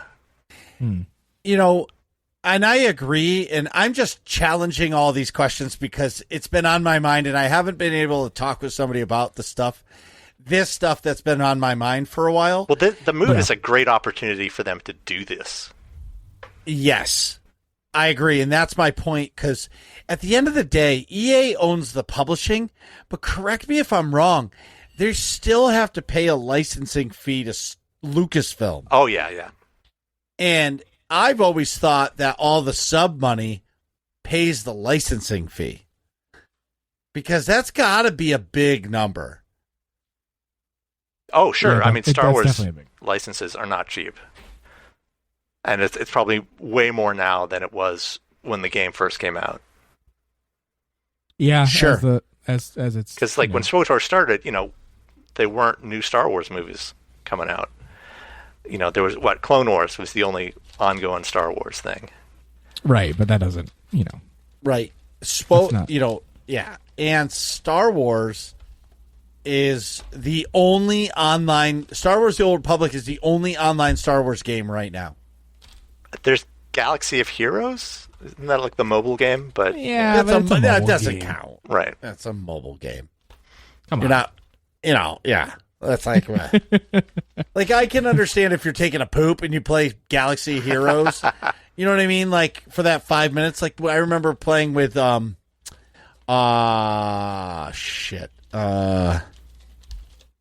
was his name? Nick Arafino from Norman's Night in the Cave. I remember playing that game only when I pooped, and I still play it to this day. Like, if I feel like gaming, it's just a time filler. Yeah. And I know a lot of people love that game and love mobile games. A-Trax, you play a mobile game, don't you? Kind of not really. There's you play Candy Crush. No. I play, it's called Flow. It's like a puzzle game. Wait, I tried to say it too fast. What's the name of that old lady game is what I think of it as? That's like dominoes, but you make it in a big pyramid? Mahjong. Mahjong? Yeah. Wait, isn't Mahjong the name of the company that makes Candy Crush? Because I wanted to say, he plays Mahjong on his phone, and then I realized that Mojang. That's Mojang. Oh, okay. Mojang. So Mojang makes Candy Crush, and Mahjong is the weird dice pyramid game. I mean, domino Mojang makes pyramid game. Minecraft. Oh, okay, that's what it is. Yeah. Well, I was all confused. Never mind. Wah. Right. So the big thing is coming to, free to play versus not. Okay. What if they made, it free to play, but you pay, $5 for ops passes? Yeah, that'd be interesting. Or sold a pack of ops, like a DLC pack or something. Yeah. Also, Star Rail is the mobile game you were thinking of that I play. So it's like a team game. Cool. So all right, so $5 for a 1 week ops pass. Yeah. Well, then your rating To raid for a month, you're paying $20, which is more than a sub. Maybe like 5 for 2 weeks. But correct me if I'm wrong, the ops passes you could have purchased with in-game currency. Right. Yeah. So that's another way to get... Right. You can get... Oh, only cartel coins? I think so. It's been so long, I don't remember how I got mine, but... Well, I mean, you're kind of talking about, in a way, the WoW token. Do you know what that is? Mm-hmm. Yes. So, yeah. I mean, it would be a way for people to pay for subs using in-game currency that other people have paid for with real money. And like the WoW token costs more than the sub, but if you're paying gold for it, it's cheaper to you. So somebody else is paying the $20 for your month subscription, and you're just paying gold. Right, that's what I'm saying. So for me, I'm just like, what's a better value? You know what I mean? Yes. Well, I mean, for me, the better value is the sub, because I think the WoW token is used as currency for other things in the game. Yeah, it is. For gear. And you sort of see this in SWTOR too, that people are paying for, like Wings of the Architect from Brontes, Nightmare Brontes, using hypercrates. Like, I don't know how many it is now, like 7 or 8, which is, ridiculous, but... 7 or 8 what? Hypercrates to get carried to Wings of Brontes. Really? That was a few months ago I don't really follow this stuff, but... Oh, sure. Interesting. I feel like that's a lot. No? It is. It's like $350 for 7. Jesus. Okay. But, Wow. I guess if you're not, if you're buying the hypercrates using credits, or it's crazy. The SWTOR economy is nuts. And I don't even begin to understand it. Well, so that's what I'm saying. So if they made the game free to play, and then all of a sudden you can buy your ops passes, that's going to relegate some of the economy. Yeah. But I don't know if it'd be in a good way. Like, I'm not convinced the WoW token is good for WoW. Yeah, I agree. Outside looking in here, obviously, but I feel like that wouldn't offset enough. I feel like you still get more money from just a regular sub in terms of the game and like revenue. It also kind of opens a pay to win option, right?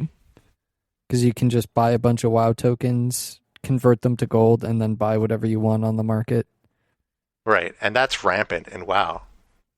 These GDKP runs, where people are paying tens of thousands of gold for items. Right. Yeah, but that's like anywhere else.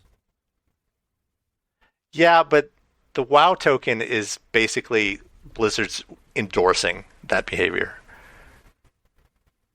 But it gives... So I'll play the other side of that is, if I didn't have enough money to pay for a sub, there's an opportunity for me to sub to the game without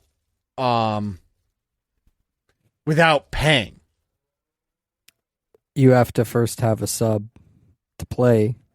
You also have to have the expansion, like the current expansion. It's a lot harder than you think. I tried to do it for a while. I had to play pretty much every day. Oh, really? Yeah, it's a really hard grind because it's so inflated. But I mean, kind of rightfully so. It's real world money for, virtual currency, I guess. That's true. And you can play SWTOR without a sub. You just can't raid. Yeah. I guess that's where I'm just butthurt about it. Yeah, because you're in the part of the people that are like, oh, we know they'll pay. Yeah, well, I love to raid, and I'm like, but these motherfucking PvP players are playing for free, and like, what about me? I want to play for free. I do agree. I feel like there should be at least better PvP matchmaking if you're subbed. You know, like you get priority queue or something. Yeah, that sounds that's something. Like there should be some sort of PvP incentive to sub as well. Yeah. You get more rewards if you're subbed, but yeah, I mean, if you just want to fight people, Yeah. you don't really care about the rewards. Right. Oh well. Yeah, it's all good. Yeah, for sure. Yeah. All right. But here's so the thing, let's- Marcus. If SWTOR goes fully free to play, I think that's the sign of maintenance mode. Interesting. That's fair. Why? Because that means they're, without the sub money, they're slowing development. Yeah, they're not trying to actively generate revenue. But what if they create PvP passes? Like you start paying for your season. Like I look at it very differently. So I'm like, okay, so they free to play. You want to do the PvP season? $10. You want to do the Galactic season? $10. You want to do operations? It's $5 or in-game currency. 500 cartel coins. You know what I mean? Like a month. There's different ways they can do it. And instead of doing like you pay one sub for your expansion, charge $25 or $30 for it. You know what I mean? Because I look at it like, so I'll compare it to Guild Wars 2 right now, is you just pay for the game and you're done. You have to buy the expansions too, right? But you buy it and you're done. Right. Yeah, no sub. No sub, but everything is behind a paywall. Right. You know I what don't I want to mean? get You nickel wa- and dimed by SWTOR, though. I just want to, I want to know I've paid my sub, go in and play. Like, it's like streaming Yeah. services, It's like, well, Yeah. if you want to watch, Mandalorian, you got to pay Disney. If you want to watch Star Trek, you got to pay Paramount. If you want to watch, something else, you pay, for Hulu. I just, I don't miss paying for cable because that sucked, but it's kind of annoying that I got a sub to 4 different streaming services Right. just to watch 4 different shows. Oh yeah. Yeah, for sure. It's really interesting because I would love to know what the general population would think about this. Because if you talk to 10 people, 3 of them are veterans like yourself or myself. 3 of them are like casual, but like play it a lot. And then 3 are real casual. And then 1 person is brand new. I'd be interested to see what everybody's opinion is on that. Nerds, let us know in the Discord. Yes. Yeah, that's true. Tell us about 7.3. All right, that is the old wounds patch, right? Yeah. Yes. So there's a new story, a new questing area. It's not a daily area. There aren't dailies in the traditional sense. They're just quests that you can do and get rewards and currency and stuff. It's a great source of tech fragments if you care about tech fragments. The story it's good, actually, and it's very different from what we've seen. There's not a ton of action. There's almost no action, to be honest. And the action that does occur doesn't involve our characters. And it's really just sort of about people dealing with the fallout of like the wars that have been going on the past few years. And, as we discover more about what's going on with Darth Null, so it's like, if you want to be cynical about it, it's nothing but people talking and delivering exposition. But I think it was done really well. Like there's an interaction with Arkin, a character I never really cared that much about. He was just sort of the villain. And, I didn't kill him at the end because I'm not bloodthirsty. But I also felt like, well, he did some pretty awful things and needs to, I don't feel like he kind of dealt with his own actions. and you have a conversation with him where where you discuss that, where you talk about what he wants to do, his redemption and stuff like that. And it was really fascinating and made me like interested in the character for the first time. So that's cool. It was really interesting. And there's like at the end of the Fallen Empire expansion, you had a chance to save Vet or Torian. Mm-hmm. And like most people, I say Vet. But it was one of these decisions where like, she's perfect. Yeah, she's totally fun. I think for most people, Torian's dead. And for decisions like that, once a character's killed off, even if you don't choose to kill them, you never see that character again. But they have this whole interaction with Torian, and he was involved in the Runic story as well. So, people talk about their choices, wanting their choices to matter. Well, here's a situation where if you save Torian, he's involved in the story right now. And that's kind of a big deal. And I'd like to see more of that, to be honest. So it's not, there's some important exposition delivered, but it's mainly character stuff. And I'm really into it. And I enjoyed it quite a bit. And then the other bit is the new Flashpoint, Shrine of Silence, which is like a spooky kind of Indiana Jones, Temple of Doom Flashpoint. I fucking love that movie. Me and my son watched that movie for the first time. Well, he watched it for the first time, and he was hooked. He was scared shitless. That movie is dark. That movie's scary as fuck. Yeah. Yep. He watched it. Was he okay? Oh, yeah. When, like, he covers his eyes, but, like, he loved, like, the dun dun dun dun dun dun dun. And it's absolutely, and that's good. Like I don't know if do you remember the Copero Flashpoint for House in Rokini? Yeah. Yes. And like the Ruins of Null Flashpoint at the start of Legacy of the Sith. They're beautiful environments, but they're kind of not great flashpoints. And Shrine of Silence is a great flashpoint. Like, it's a beautiful environment. Again, they're great at this stuff. But as a flashpoint, like, it moves well. The trash isn't annoying. You can just go through and blow it up. And the bosses are fun, and each of them are different. And the mechanics make sense. It's like, okay, don't stand in the red. Get out of the cones. Ads, stuff like that. It's all, you don't need to be a badass Nightmare Raider to go do it. And then the last fight with this giant plant monster is something else. It's really, really hard in Master Mode, though. I did it for the second time on Wednesday. I healed it for the first time, and it took everything I had, and I had to adjust my build even and my gear just to get through it.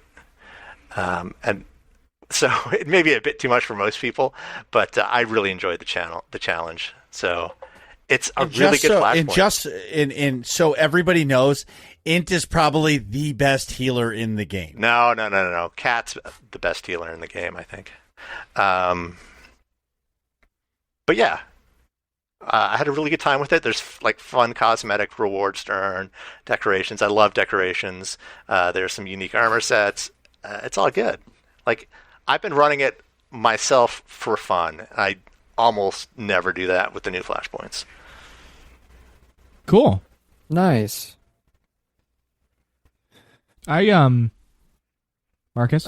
I haven't played SWTOR in so long. I'm still at 269 hours. Nice.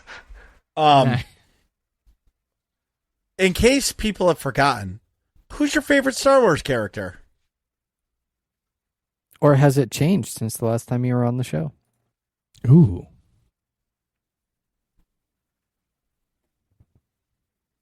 It's a tough question. Take your time. I got to go Han Solo, right? I mean, all right. You just can't go wrong with Han Solo.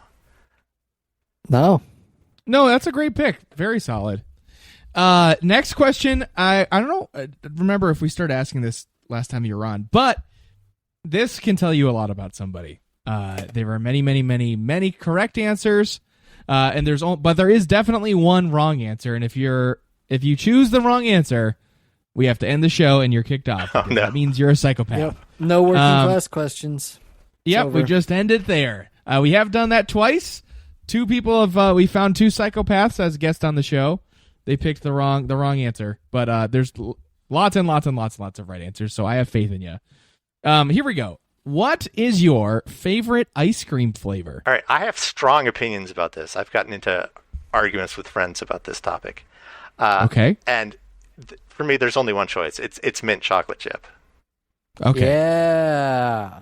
You're safe. Mint chip is great. I do mint chip cookie dough personally, but Nice. mint chip is amazing. I respectfully disagree, but I understand where you're coming from. But if you'd like to make a case for why mint chocolate chip is the best, I'd love to hear it. Oh, well, mint is best cold, I think. And Okay. good chocolate chip cuts the mint just a little bit, and the flavors combine well. Like, I don't like mint on other things mostly, but in ice cream, it's perfect. So you're from the roughly Boston area, right? Yes. But you don't like mint. So would you say you're not a mojito guy? Oh. All right. Wait, listen there's here. mojito ice cream? No. There like is. The drink in general. It's more like mojito sherbet. No, He's that's talking about the drink because I ordered Yes. one when we were at PAX, and the bartender gave me a In hard March. time about it. He's like, "Oh, you're ordering a mojito. You're aware we're in Boston in March, right?" I'm like, "All Dude, right, it was fine." hilarious. It is was a hilarious. drink I associate with, like, Florida. So Yeah. Somewhere tropical, Fair just enough. on the beach. Th- Somewhere this- where, it's like, not they make tropical rum out summer. here. Yeah. all right, Or I if gotta it's ask, warm in what's the summer. wrong answer for ice cream? The wrong answer? Pistachio. All right, Yes, that's what it's I would have said as pistachio. well. All right. Yeah. It's pistachio. Because, like, I'm asked, the question's what's your favorite ice cream flavor? Like, I can wrap my brain around you being like, oh, yeah, I'll eat pistachio if presented with it. Like, okay. But, like, to pick that of all the flavors in the world as that's your favorite, there's something wrong with you, and we end the show. See Yeah. you later. But yeah. My mom brought pistachio ice cream home once when I was a kid, and there were 6 of Oh, us, boy. and we did not finish it. And so she got the message. That sent the message. There you Yeah. go. Yeah, Never that's how it would happen here, too. Can you do me a favor and tell us, everybody, about your website and what you do? Oh, yeah. So I am the keeper of the blog, and yes, I blog in 2023. It's called This Week in Aurebesh, and you can get to it from generichero.com, generic-hero.com, and it'll take you right there. And basically, I talk about SWTOR. Occasionally, I'll talk about other Star Wars things, but mostly SWTOR. And sort of the reason for the website is that I will look at various alien writings in the game, and then I will translate them, and then I will recreate them in English so that you can look at these signs and computer displays and posters, stuff like that, and interact with them as a character in the game would. So, if you see this poster with the alien writing and it doesn't mean anything to you, I translate it into English so that you can sort of look at it and see it as your character would see it, if that makes sense. Totally. Nice. Yeah, that's awesome. And it's a fun, like, artistic challenge for me to sort of match the style of the various kind of graphics in the game. Absolutely. Cool. That's awesome. That's very cool. I think it's a really awesome Yeah, website. I mean, I don't think anyone else is really doing this. Like, occasionally I'll see people translating, the languages. Yeah. But nobody's not really doing it consistently. to the degree I am. So I feel like I've found my niche. Yeah, Hell yeah. In people, the community loves it because how many times have I gone in any Star Wars something and I'm like, what does that say? And my default is always like, it says 42. Yeah. You May texted the me force be with you. from Disney a couple years ago, Marcus, and I think I translated for you. Yep. Oh, yeah. Well, yeah. In Galaxy's Edge, there's Aurebesh everywhere. Right. Yeah, for sure. There's even Aurebesh on my chest. That's It says, where the tattoo is, not, by the genitalia, as previously alluded to. But one more time, how to find This Week in Aurebesh? Generic-hero.com. Generic Hero. Awesome. And now, everybody in the nerds community, it's time for Working Class Questions. It's Working Class Questions.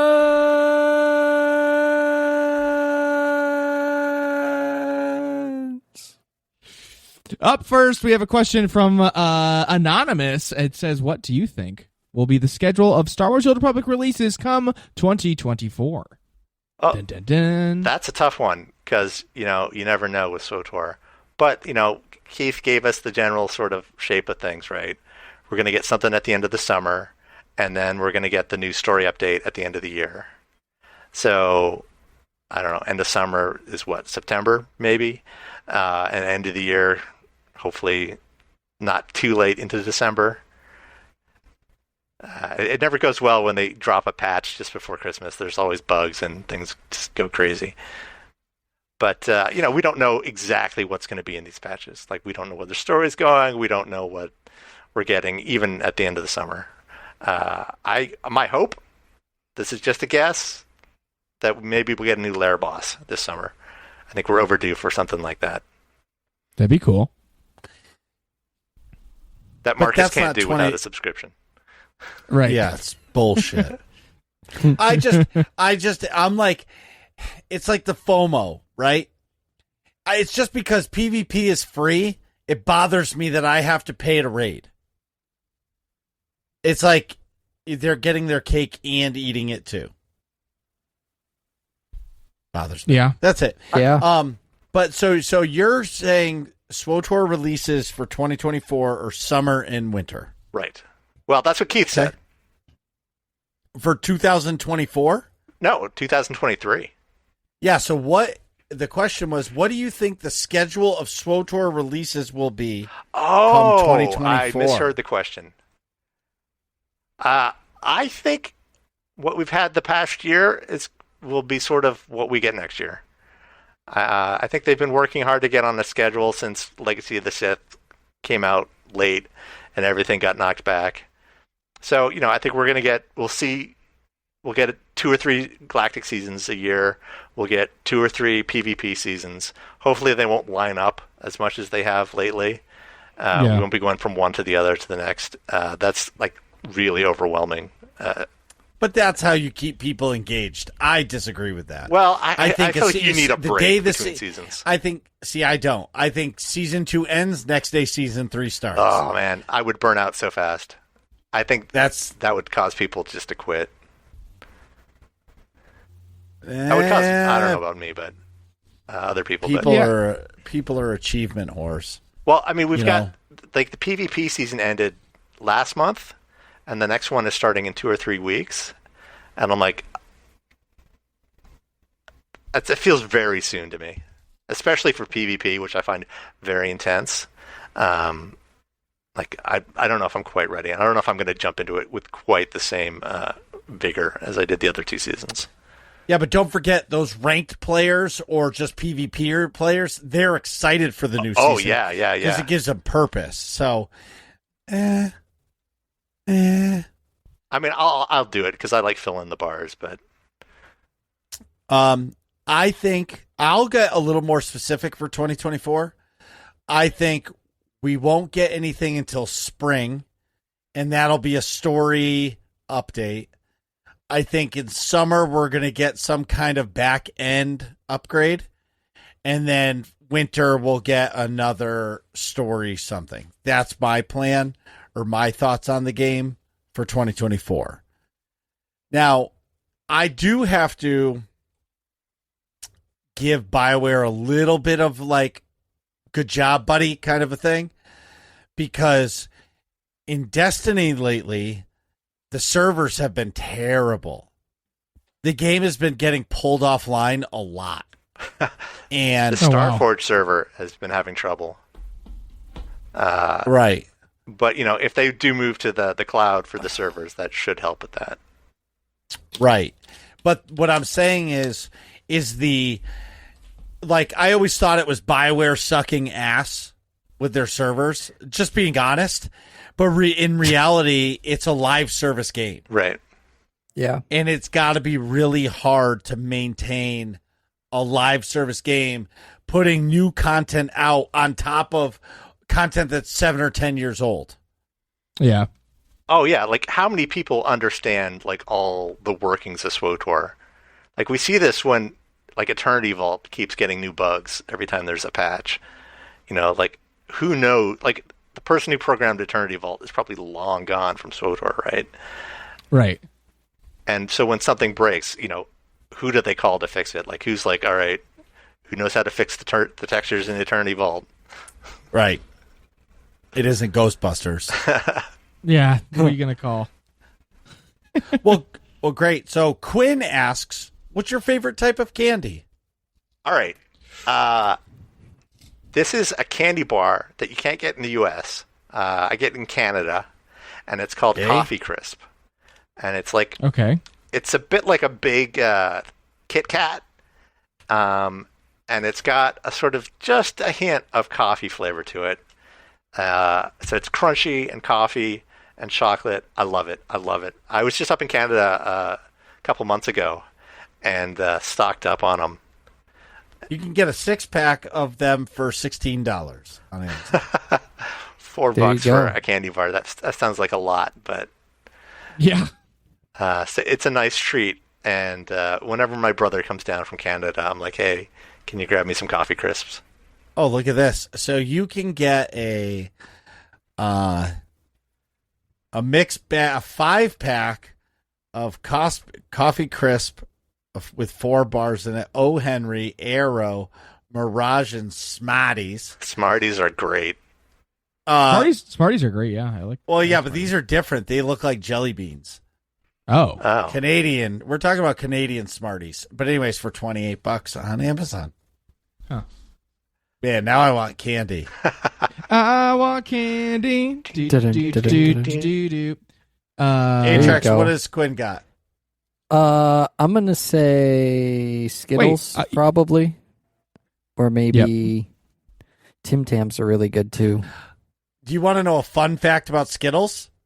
Skittles they're terrible for you. Yeah, they're terrible for you, and they're not allowed to be sold in the EU. Wow, I didn't know that. Yeah. Yep. Is it the you dyes? should Google. It's mostly the dye, the colors. Yeah, but you should Google what foods in America aren't sold around the world, and you'll die. Yeah, it's a lot of our the intense yellow and intense red food colorings are illegal in other countries to eat. So I lived in England for a while, and we couldn't get peanut butter. Oh, that's weird. Yeah, that's odd. Like peanut butter's everywhere. That's nuts. Huh. What about you, Nick? What's your candy? I was Skittles because I can't eat chocolate, but back in the day it was Twix or Reese's, like a Reese's cup. When you weren't allergic to chocolate. Yeah, allergic to chocolate. Pre-puberty. He became allergic. That's just how it works, Marcus. Yeah, it's Marcus. Aluminum.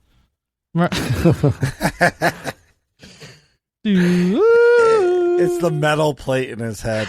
Marcus, what about you? The metal plate has nothing to do with it, okay? I feel like I've changed my answer a lot, but honestly, what would you do? Oh, no, that's a Klondike bar. Never mind, Kit Kat. All right. Let's take a break. Anyways, that's Kit what do you Kat. got? Cutest critter that isn't a pet. Whoa. That's a tough question. Quinn wants to know. Hedgehog. Oh, just kidding. Ooh, okay, good. Yep. I'm gonna go with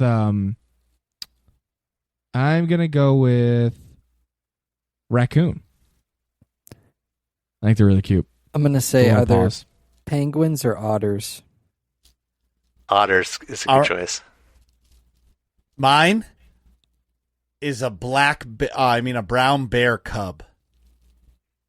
Okay. There you go. I love bears. Yeah, as long as the mama's bears are not pretty around, cute that's too, a good actually. choice. Bears beats Battlestar Galactica. Quinn also asks for Intisar, what was your favorite translation of Aurebesh? All right, I'm going to go with one I did this year. On Runic, there's this new faction of Mandalorians, and called the Harangir. and they had like a banner with their motto on it. And it wasn't written in Aurebesh; it was written in the ancient Jedi script, which you may remember from like Rise of Skywalker and Fallen Order. Yep. And it kind of led me down this rabbit hole, like of researching like a lot of Mandalorian history, and like so Harangir is the name of a Mandalorian god, and so I got into like, you know, how does the motto relate to this clan? How does the god relate to this clan? And it was pretty interesting to me anyway. It's super nerdy stuff, but I had a good time, doing the research and coming up with it all. That's cool. Wait, I'm are a you guys nerd here. nerds too? Hey, What? Yep. Yeah. Yep. Right Yeah. here. Yeah, Shock- what I should say is I don't know any nerds. You guys That's know right. any nerds? Yeah. Nope. Do we No. have any nerds out there? I don't think No. there's any nerds in No. this show. No. No, I don't think I'm very nerdy at all, actually. Yeah. No. Community? Nerds community? Are there any nerds out there? Oh, man. Oh my God. That's great. The next question, good old Nick Vern 51 asks, Oh, when yeah. you refill the toilet paper, does the roll droop towards you or towards the wall? So basically party in the front or party in the back? Party in the front. Yeah. Come on. Party in the front. So Exactly. Yeah. I Come on, back is say Steve. chaos. that, except there is a caveat. If you have a pet that is prone to unroll it, then it is understandable that you would droop the roll the other way, because then when they like try and unroll it, it's a little bit more difficult. But if you don't Just don't any have a pet- cat. if you don't have any pets that you let into your bathroom, yeah, Oh shit. I didn't tell you guys my critter, did I? Oh no, I did. yeah, The bear. What was your critter? you said Uh, bear, the brown bear cub. Marcus. Yep. All right. yep. So I love the toilet paper rolling against the wall. Why? Whoa. I Why? don't know. I like a mullet. See, I don't. It's just not satisfying to me. Like, I want the roll to be presented to me, not like hiding and I got to dig for it and then it gets all And- screwed No, I up. like going Also- like this. I like going like wing, and it spins a bunch and then it drops. It's great. All Oh, right. my God. All right. Well, we're different humans, I guess. Yeah. You definitely are. Atrax asks, would you rather play one game genre for the rest of your life? Hybrids count only if their main genre is the one you choose, okay? Or be able to play any game genre you want, but you can't play the top 2 games from that genre in that year. Ooh. And if these top 2 games, like if one of them stays in the top spot, you still can't play it. Like it's just, so if there's a game like, I don't know, CSGO or Call of Duty or WoW that stays at the top for many years, then you can't play it. Or like Minecraft. Yeah, So- it's been at the top forever. Yeah. So you're always stuck with like the bottom tier of games. Or you can play one genre and you can play whatever you want. And I will also throw in there that you don't have to buy the games. They're just available to Okay. you, right? So, Then like, is MMO Yeah. a genre? yes. Okay. So like MMO is a genre, but then you couldn't play single player RPGs because you could only play MMOs. Oh. Or you could choose single player RPGs, but then you couldn't play shooters or other MMOs. You could play something like Borderlands, which is, I mean, I guess it's kind of a hybrid, but it's mostly supposed to be an like a single player shooter RPG. Shooter, looter, right? RPG, Well, it's like yeah. an RPG at its core, right? Yeah. So that's what I mean by hybrids. It's like if that branch is, the main thing, then that's all you can play. Or you just can't play any of the top games. All right. I think I'd go that way because, like, SWTOR is not in any danger of being a top 2 game. And, There you go. like, I'd miss out on, I've been wanting to play Breath of the Wild and the new one, Tears of the Kingdom. It's amazing. I don't have a Switch, though, but I could, steal my friends. Yeah. Right. Yeah. Like, whenever I've tried to play it at his house, his kid is like, no, you're doing it wrong. Give me the control. I'm like, Right. I completely get that. I was that kid at one point. Like, let me just help you. Yeah. that's how I played Not KOTOR. understanding. I never actually played it myself. My nephew just showed me how to do it. I was like, oh, okay. Oh, So That works. he beat the game for me. So you would, Intisar, then you would pick any genre Yes. to be your choice? I would go with one genre, and it would be real tough for me to choose between a first-person shooter and a single-player action RPG. I'd probably go RPG because I would spend more time ultimately with that. But Nick would Yeah. forever play video games alone.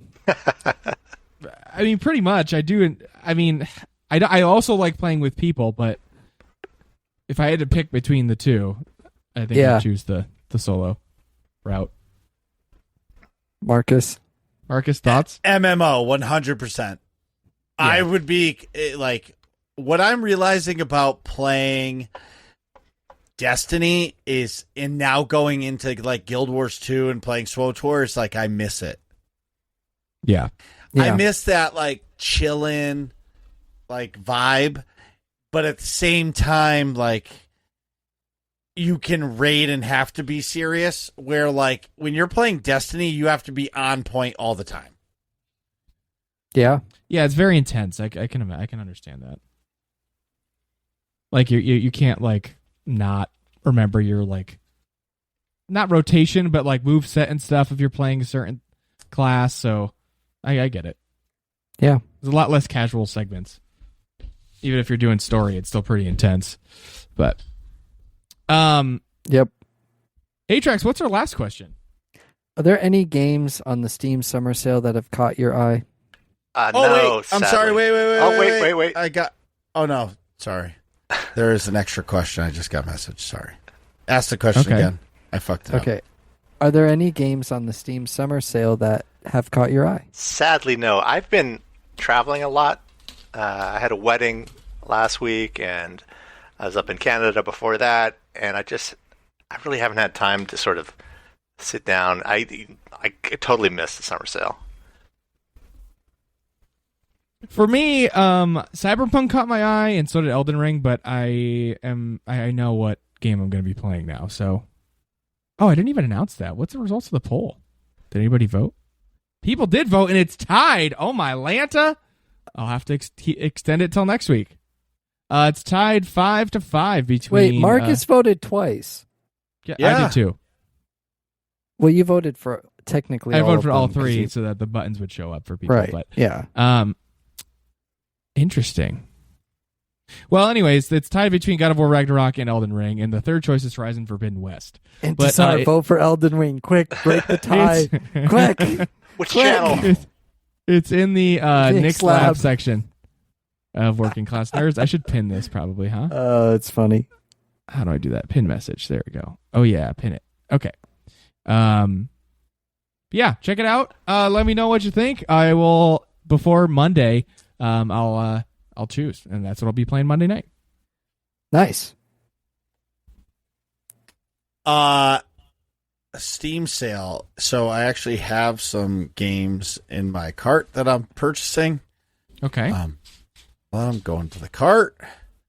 So I'm guessing I am. one is Gal Guardians. Yes. Yeah. So Gal Guardians I'll throw is that in my cart, too. it's the Castlevania style game that we played at PAX, and I would say I played a lot of games at PAX, and my second place winner for my favorite game at PAX is Gal Guardians, and they had some really cool like special editions of games, but they did not have Gal Guardians in special edition, so I didn't buy it. So like I feel like it lost its like hook in me because I couldn't buy a physical copy of it, even if it was just a physical digital code. Like I lost, like I was like, oh, I'll just get it later. Second one is Warhammer 40K. It's called Bolt Gun. It's a first person shooter. Came out May 23rd this year. And the other one is the Mechanicus and Gladys Warhammer 40K bundle. It's an RTS. What I like about the Warhammer RTS is they're a little easier to play than like a StarCraft, which is more like a typing game. And you can enjoy it a little bit better. So right now, my estimated total is $46 for those 4 games. Nice. Nice. Last minute addition, Doritos. Wait, who is it? It's Doritos. What's up, Doritos? Doritos has rated many times with Mr. Intisar. Oh yeah, and he said sorry he's rating, but he wanted to ask this question. He asks, Intisar, what is your favorite foreign language? Ooh, interesting. All right, as a French Canadian, I know I'm supposed to say French, but I studied Latin in high school and college.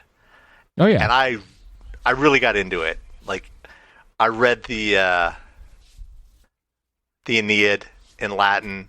You know, I read a lot of poetry in Latin, and it really, when you're sort of looking at the language from the outside, it really helped me sort of appreciate, you know, how sentences are constructed in interesting ways. So yeah, I'll go with Latin. It's a dead language, but I got a lot out of it. Nice. But I wish took I could Latin speak in high Spanish. school too, but not that good. Yeah, Spanish is what my pick would be. I speak a little bit of Spanish, but not enough to like actually, you know, be productive in it. But yeah, how about you guys? Atrax, Marcus? Favorite language other than English? Favorite foreign language? Yep. Ooh, that's a tough one.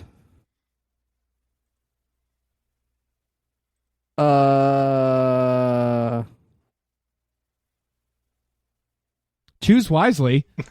Right? There's a lot It only matters 0 which you choose. Well, it's just like I've never thought of it, I guess. Marcus, do you have a thought? Yeah, so I actually have two favorite foreign languages. So first is Greek, because I would love to speak Greek, because I am Greek. I'm like 80% French Canadian, 20% Greek, but I tell everybody I'm 50% French Canadian, 100% Greek. Yeah. The other thing I would say is I think French is sexy as fuck. Like, just the way it comes off your tongue. Like, I'm not even talking like sexual. I'm just saying like it's a sexy language. Yeah. And when they pronounce things, it's always like enunciated perfectly. And where like Italian and Colombian are a lot alike to me. They're just screaming, or Brazilian, or the Brazilian dialect of Portuguese. It's just screaming. You know what I mean? Like Italians, there's like, for me, like Italian is very like angry. It's like a machine gun. Yes. Yeah. Where like French and French Canadian is just sexy. I don't know. That's fair. I don't know. When I think about French Canadian, though, I think of like gravelly voiced, you know, drink a whiskey in one hand, cigarette in your other. Yeah, but it's still a sexy, it's I don't know. It's something about it. It's just the way it comes out, maybe.